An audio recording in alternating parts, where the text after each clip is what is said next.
বন্ধুরা, কাঁঠালের অনেক রকম রেসিপি বানিয়ে খেয়েছেন। তো পাকা কাঁঠাল দিয়ে তো পিঠের রেসিপি আজকে একটা বানাবো, সেটাই আপনাদের সাথে শেয়ার করব। তো থাম্বনেল টাইটেল দেখে বুঝতেই পেরেছেন যে কি বানাতে চলেছি। তো এইভাবে একবার পাকা কাঁঠালের পিঠে বানিয়ে খাবেন, খেতে দারুণ লাগে। আর না খেলে বুঝতেই পারবেন না। আর কিভাবে বানাই সেটা দেখার জন্য আপনাদের পুরো ভিডিওটাই দেখতে হবে। তো দেখতে থাকুন বন্ধুরা, কিভাবে আমি বানাই। বন্ধুরা, অপর্ণা কিচেন ব্লগের আবার একটি নতুন রেসিপিতে সবাইকে স্বাগত জানাই। বন্ধুরা কেমন আছেন? আশা করি ভালো আছেন। তো আজকে আমি বানাবো কাঁঠালের পিঠে। তো কাঁঠাল তো প্রায় শেষ হয়ে যাচ্ছে। তো সে একেবারে শেষ হয়ে যাওয়ার আগে ভাবলাম একবার পিঠে বানিয়ে খাই, কেমন লাগে। তো আজকে আমি সেই পিঠে বানাবো, সেটাই আপনাদের সাথে শেয়ার করব। তো তার জন্য আমি কাঁঠাল ছাড়িয়ে নিয়েছি। তো এগুলো এবার ভেতর থেকে আমি বীজগুলো বের করে নেব। তো বন্ধুরা, পুরো ভিডিওটাই দেখতে থাকুন যে কিভাবে আমি বানাই। তো স্কিপ না করে পুরোটাই দেখবেন, আশা করি ভালো লাগবে। তো দেখুন, এইভাবে আমি ছাড়িয়ে নিচ্ছি সবগুলো। তো কাঁঠালের বীজগুলো সব ছাড়িয়ে নিয়েছি একটা একটা করে। তো পরিষ্কার করে নিয়েছি, দেখতেই পাচ্ছেন।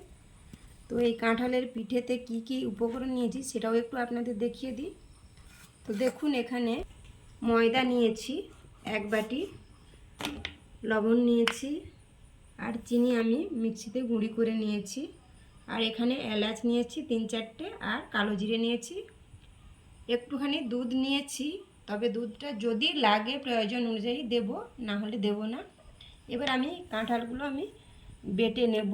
তো তার জন্য একটা মিক্সিং বোল নিয়েছি। তো এতে আমি চিনি গুঁড়ি করে রেখেছিলাম, সেটাতেই নিয়ে নিচ্ছি, আর ধোয়া হয় না। তো দেখুন, একটা মিক্সিং বোলে নিয়ে নিয়েছি। এবার আমি বেটে নেব এগুলো। এইভাবে আমি বেটে নিয়েছি, এবার আমি মাখিয়ে নেব।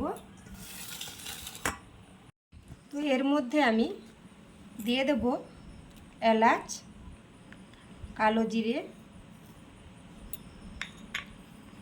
আর স্বাদ মতো লবণ। আমি যে চিনিটা গুঁড়ি করে রেখেছিলাম ওটাও দিয়ে দেব। দিয়ে প্রথমে একটু মাখিয়ে নেব শুকনো অবস্থায়।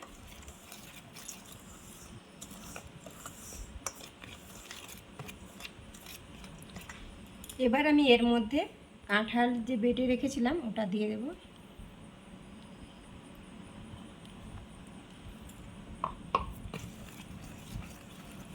এবার মাখিয়ে নেব ভালো করে। দেখুন বন্ধুরা, এর মধ্যে একটুখানি দুধ দিয়ে দেব, কারণ লাগবে সেজন্য। প্রথমে বলেছিলাম যদি লাগে দেব, না হলে দেব না।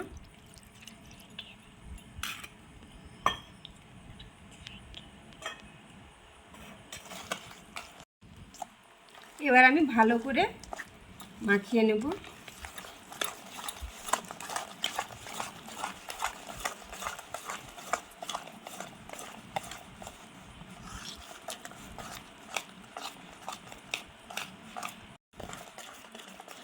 তো বন্ধুরা, এর মধ্যে কিন্তু আমি ঠান্ডা দুধ নিয়েছি। তো আপনারা চাইলে গরম দুধ নিতে পারেন। তো দেখুন এইভাবে। তো ব্যাটারটা বেশি পাতলাও হবে না, আর বেশি মোটাও হবে না, তো মিডিয়াম থাকবে। এইভাবে আপনারা ফেটিয়ে নেবেন। তো এইভাবে ফেটিয়ে নিয়েছি বন্ধুরা, দেখতেই পাচ্ছেন। তো এবার আমি ভেজে নেব।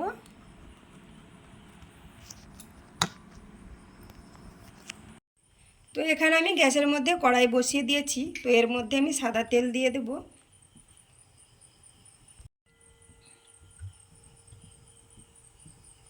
তো অবশ্যই সাদা তেলে ভাজবেন, তবে খুব ভালো হবে। এটা আমার গরম হয়ে গেছে। তো এর মধ্যে আমি পিঠেগুলো দিয়ে দেব।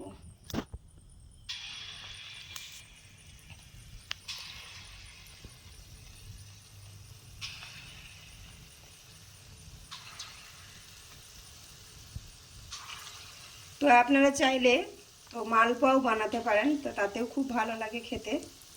তো আমি আজকে তো বড়া করে খাবো, সেই জন্য আমি ছোট ছোট করে দিচ্ছি।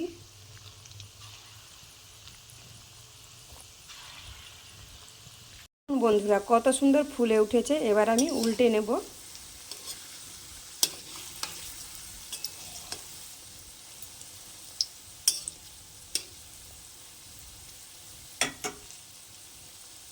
পিঠেগুলো আমার সুন্দরভাবে হয়ে গেছে, দেখতেই পাচ্ছেন। তো এবার আমি নামিয়ে নেব। না বানিয়ে খেলে কাঁঠালের এই পিঠে বুঝতেই পারবেন না যে কত সুন্দর লাগে। তো দেখুন কত সুন্দর হয়েছে।